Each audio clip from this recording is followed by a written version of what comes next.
You're listening to Your Purpose and Business podcast, where we connect you to possibilities. I'm your host, Raquel Walters, a two-time best-selling author, millennial speaker, corporate trainer, advocate, and clinical social worker at heart. Your Purpose and Business podcast will connect you with everyday successful people who will share their impactful stories, insights, challenges, failures, and triumphs on how they're navigating the working world, whether by climbing the 9-to-5 corporate ladder or starting, growing, and scaling their business.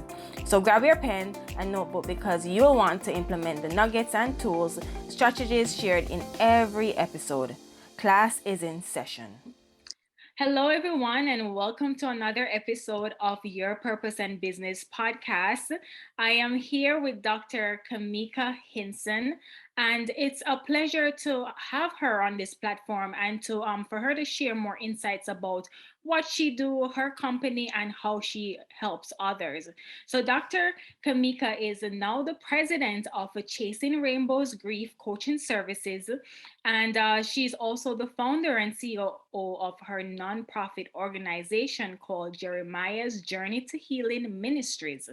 She teaches women who have had pregnancy or infant loss how to cope, heal, and flourish through purpose discovery and storytelling.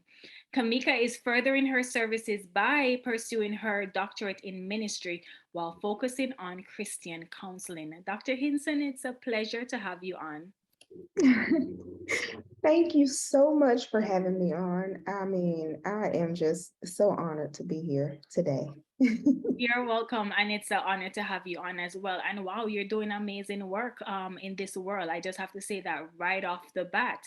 So tell me, Dr. Hinson, how did you get started? How did you know that this was a part of your purpose as far as owning your nonprofit, as well as being the president of Chasing Rainbows Grief Coaching? Take us to the beginning, if you may. Okay, so in the very beginning, I knew that when I was a child, I knew I wanted to become a mother.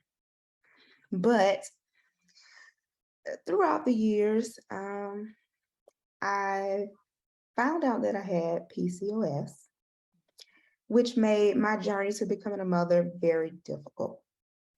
And basically, I did what I had to do to become a mother, to get pregnant, and I had a miscarriage. And at that point, I realized that that was my purpose in life. My purpose in life was to help other women who have experienced what I have experienced, basically how to regain their mental stability Right. and um, because so many women out there suffer in silence, because I was one of those that suffered in silence. Mhm. And I wanted to do something that to help other women because I knew that other women were suffering like I suffered. Right. Right, so that's amazing.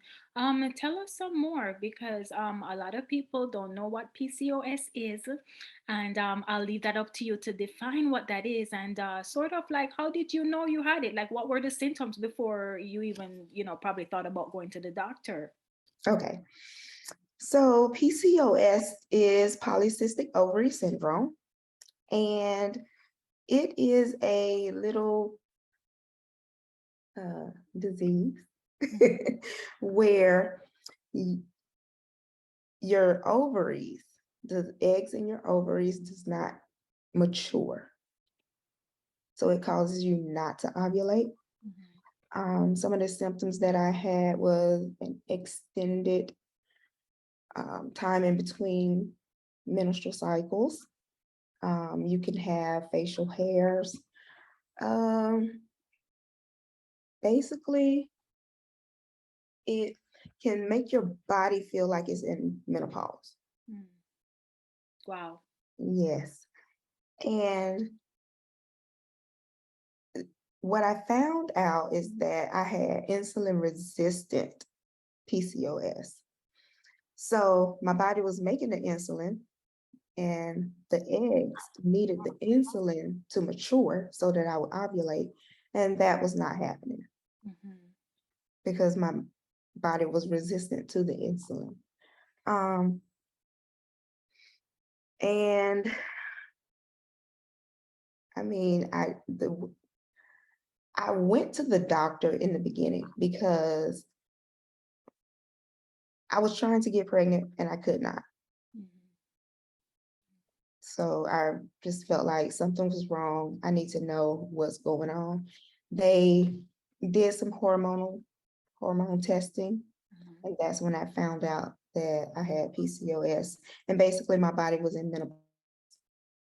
My reaction to that was, oh my goodness, because I know you just said that you had a difficult time becoming pregnant. What were some of the sort of things, you've done to try to get pregnant? Did you in fact get pregnant? Were there supports in place? Sort of walk us through that journey and what that looked like, because I know that grief is within that as well, and sadness. And so what was your process? What does that look like? Does that make sense? Yes.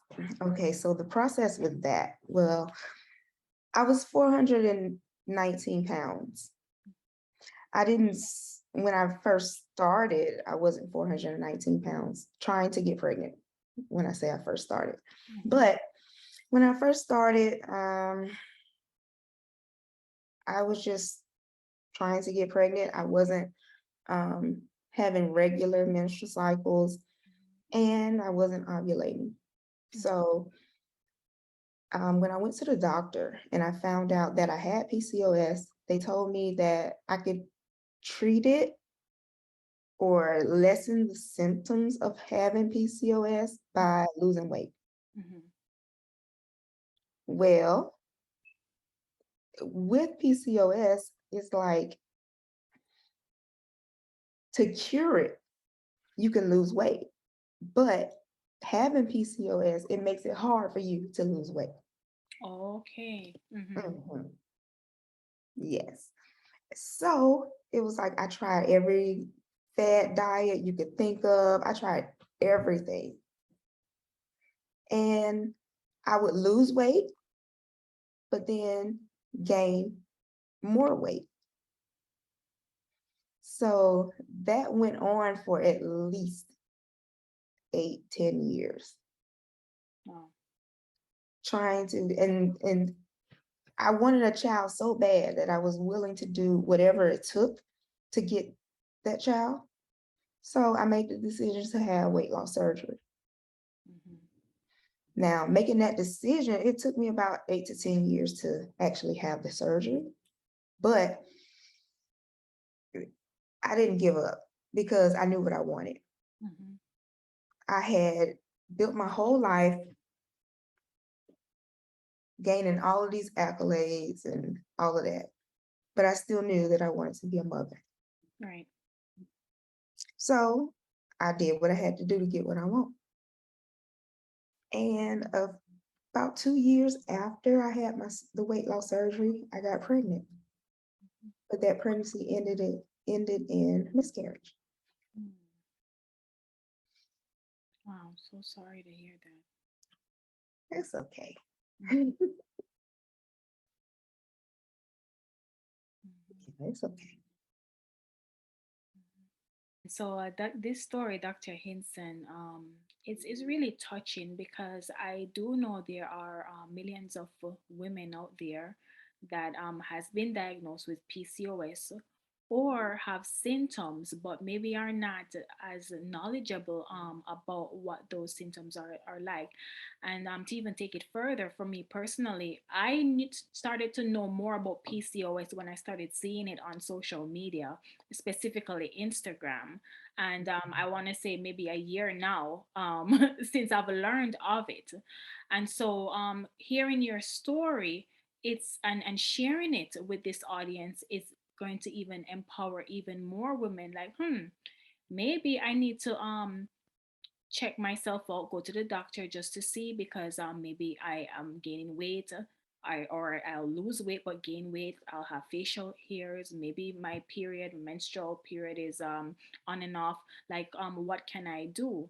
And then coupled with the pregnancy, trying to get pregnant, trying to have a child, the challenges that comes around that. And I do want to say here, listening to your story, my condolences.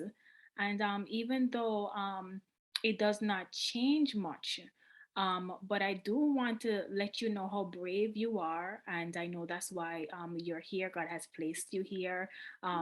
To even have your nonprofit and your business of being a grief, coach, to help so many other women who are going through or have been through what you're going through and still need that support, that community, right? Mhm. And so, how did you sort of picked up yourself and, redirect your life to this bigger cause of empowering and inspiring and coaching and supporting women, specifically, not only around, dealing with the PCOS and the loss of a child, but around grief, because grief comes in many different forms, as you know. And I'll Mhm. just end it there because I want you to elaborate on this mission that you're on. And for you, what space are you in today with, okay, God, maybe this is not a part of my journey, or maybe it is in my future, but are you okay with that right now? And what does that vision look like? And that's a large question, and I'm sorry, but I know you can handle it. Okay, so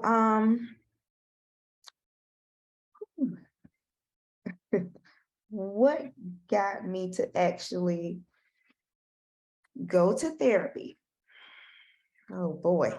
Mhm. And I don't really tell this story a lot, but my supervisor did not know that I had experienced a miscarriage. And I went to work. I was late for work that day, but she told me, I know that you are pregnant, but you're going to have to come to work on time. And I said, well, no, I'm not pregnant anymore. I had a miscarriage. And Mm. she said, oh, well, I'm so sorry to hear that. But first of all, you should have been married before trying to have a child anyway. Wow. You Mm. know why that is why I really don't like to share Mhm. that part of the story, but this is what happened. Mhm. And that statement, Mhm. No compassion, the lack of that compassion. statement, I think it was at that moment that I knew that I needed to do something before I ended up on the news. Mhm. Mhm. I was so upset. It's yeah, I knew that I needed Wow. to do something. Yeah. So when you have weight loss surgery, you have to go to a therapist Mhm. to get clearance. I didn't know what else to do. So I called him Mhm.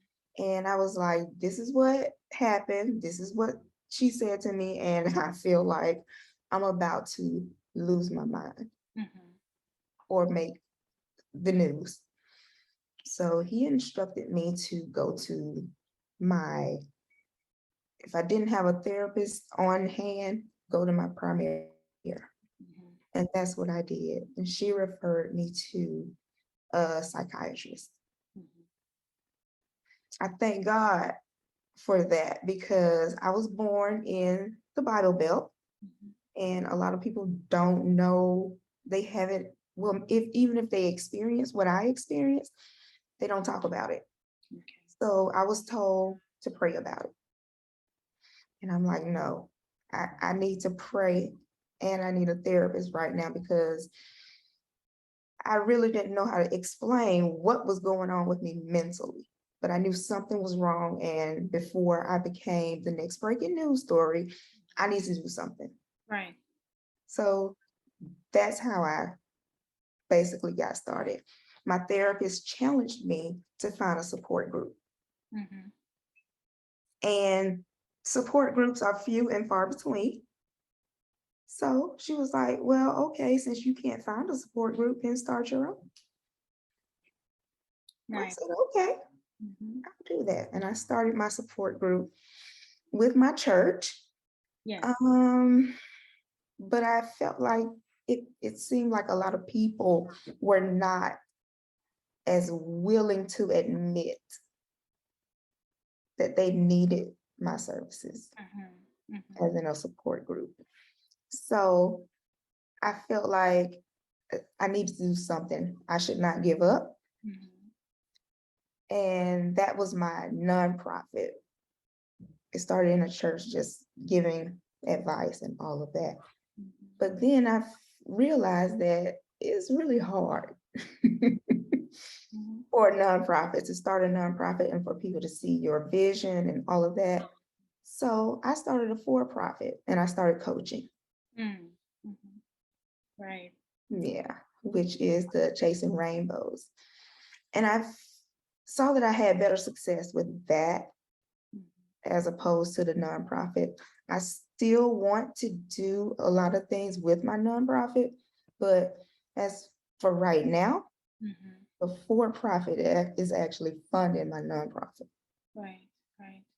Wow. Wow, Dr. Hinson. I mean, this is a difficult topic to talk about. That's one.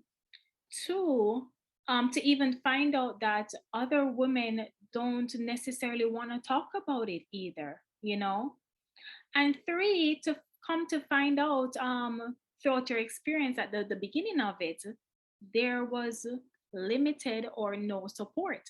So you were encouraged to start your own. And it is a blessing and a curse, and the way it is a curse is because a lot of people don't have anyone to turn to talk to. Some people don't want to talk to a therapist, they rather talk to their preacher. Some people don't want to, you know what I mean, talk to a family member. They probably talk to a stranger, their doctor, right? I Mhm. mean, but you were able to facilitate a support group or start one up, is that correct? Yes. And so, like, kind of walk us through, because it's important that I dive deeper. And I'm so happy and I appreciate your vulnerability and you sharing your story, because you didn't even speak, you said, about even the fact that your boss wasn't even educated enough or compassionate enough to say that in this moment it wasn't even about the job and you clocking in and coming in late. It's about taking a moment to offer whatever support it is that she could, and just acknowledge that you just lost something major in your life. Mhm. It's sort of like, you never know what people are carrying, so don't just come off the front and or the front of the gate, so to speak, and just judge. Try to find out, is everything all right? I notice a pattern of you coming in late. You know what I mean? It's your approach. But going back to the support group, what did that look like? How challenging it was, or wasn't, or was it not challenging for you to sort of start that support group for women who have had miscarriages? It was very challenging because when I started the group, I wasn't healed. Mm-hmm. I was still in the phase of crying every day and beating myself up and all of that. But I knew that if I was feeling those feelings, that other women were feeling the same way. Right. There you go. So I just felt like it was bigger than me Mm-hmm. and what I was feeling at the moment. Right. And what did you do? Did you sort of like put out a Facebook, post, or within your church community say, "Hey guys, this is what happened to me. This is what I experienced. I want to see if you've experienced this too, or know someone, because I want to start a support group." Like, walk us through, what did that process look like for you to start? Okay. So in the beginning, I basically just limited it to my church. Okay. But I realized that in the church, they were not as willing to, they would need it, they would see it, they would look at my support group, but then they would like either hit me up on Facebook or text me, or they wouldn't do it in the open. Mm-hmm. So that was when I started like a Facebook group, Okay. because I wanted to hold like the support group meetings at like the local library, Yes. and nobody wanted to come. Oh, Because they were still embarrassed and ashamed, and I understand because I went through that too. But I knew that it was bigger than me. So I started the Facebook group, and I was always very honest about what happened. mm-hmm. So me sharing my story, a lot of women would inbox me and tell me that they experienced the same thing. So I was like, oh, okay, well, I have this Facebook group. Would you like to join? Right. And that was how I started building that part of my journey in the Facebook group. Right. Right. Amazing. And you see, through vulnerability comes strength, because it just take one brave soul like yourself, through all of your challenges, all of your experience, your grief, your sadness, to stand up and say, you know what, I am going to be that leader, and offer the help that I know that I also in turn need, and build a community of like minded people in terms of sharing the same or similar experiences, even though everybody's experience is different, but that one commonality of losing a child. Tell us a little bit more, please, of your business, Chasing Rainbows Grief Coaching Services. Um, what are your offerings right now? How can people kind of get in contact with you? And if there's any programs that you currently have open. Okay. Um, Currently I have it's called the Guilt to Greatness program, but I've recently decided to offer it as a retreat. Mhm. Nice. I love that. Yes. Yeah, because um, I found that more women like retreats and they need a retreat. Mhm. So I decided to do like a 3-day, 4-day event with the retreat Yes. with 6 weeks of pre-work, Mhm. which is actually my Guilt to Greatness program.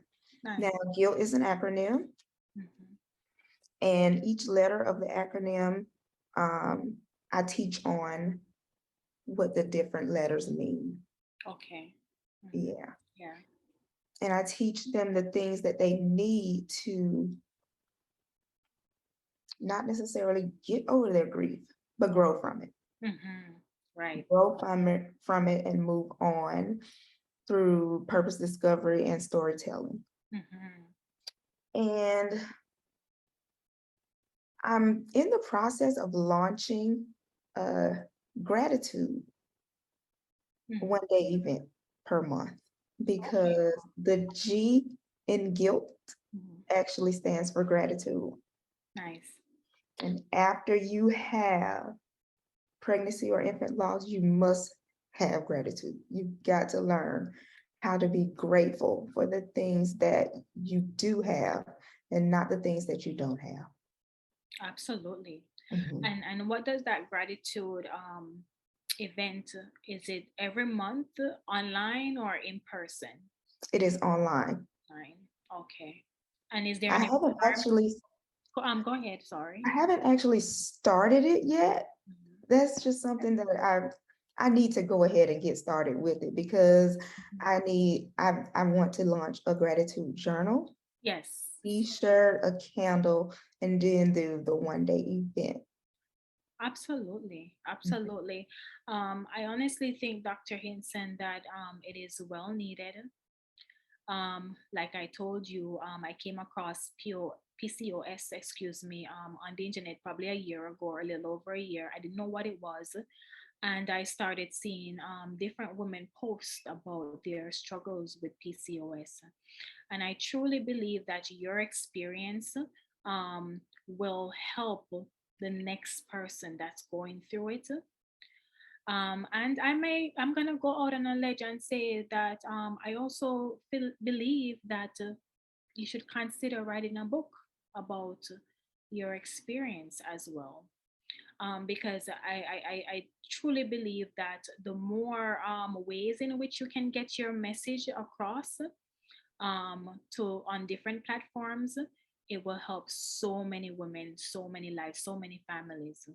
And so, um, you know, I really applaud you coming on your Purpose and Business podcast, being authentic, sharing your story. I know it's not easy. I know it's hard. But I also want you to see that you are a light worker as well. And through you, God is using you as a vessel to help inspire and empower other women as well. And so, if you could share with our audience how they can contact you, um, Okay. and we'll take it from there. Well, you know what? It's funny that you say that because I actually do have a book. Yes. Wow. So Yeah. share about your book. Don't Oh, hold I do back. have a book, Yes. but my book, it shares a part of my story, but Yes. it tells the steps that I took to regain my mental health, my mental, yeah. Yes. I lost my baby and now it's time to find my mind. Wow. I love that. Yeah. What does it say? 10 steps to what at the top? 10 steps to cope, heal, and flourish after losing a child. Nice. And I launched this book. I did my book launch this year in August, no, March. Yes. I did my book launch in March. And to get a copy of the book, you can go to www.growingfromgriefbook.com. Nice. And that is also how you can get in contact with me. Mhm. And are you on Instagram or Facebook? I am on Instagram and Facebook. On Instagram is I am Dr. Coach Cam, and that's Dr. Mhm. Coachkam. Nice. And and you can also follow me at Chasing Rainbows GCS on Facebook and Instagram, or Dr. Kameika Hinson. I love it. I love it. And before I let you go, Dr. Hinson, is there some sort of quote or mantra, something that you do that keeps you grounded each and every day? Please share with us. This is something that I actually came up with myself. And the quote is, all things happen for a reason, but it is up to you to figure out the reason. Now, I came up with that because I know that when you're grieving, nobody wants to hear all things happen for a reason. Nobody wants to hear that. But throughout the years, I had to realize that it did happen for a reason. Mhm. And the reason is what I'm doing right now. Right. Because had I not had a miscarriage, I wouldn't be here right now. Right. And hence, this is a part of your purpose, your Yeah. legacy. Right. I love it. I love it. Thank you so much, Dr. Hidson, again for coming on this platform, this podcast. And guys, if her story has impacted you, or if you know someone that is suffering from PCOS, please definitely go on her website. Her links will be in my show notes, and definitely reach out to her so that she can help to walk you through the grieving process and to provide resources, and you becoming a part of the community that she have. So guys, it is a pleasure again to have Dr. Hinson on the Your Purpose and Business podcast. And always remember, be good to yourself, and we'll catch you in the next episode. Bye for now. Thank you for listening. If you've loved this episode, let's stay in touch. Head over to raquelwalters.com and subscribe to my email list so that I can send you updates on new episodes, exclusive motivational nuggets, and insider knowledge that's only shared when you join our community. Please don't forget to subscribe to this podcast and leave a review, as I want to know your thoughts about every episode. Follow me on Instagram at Your Purpose and Business Podcast. And remember, your life is beautiful, and this is a part of your journey. So embrace it. Speak to you soon.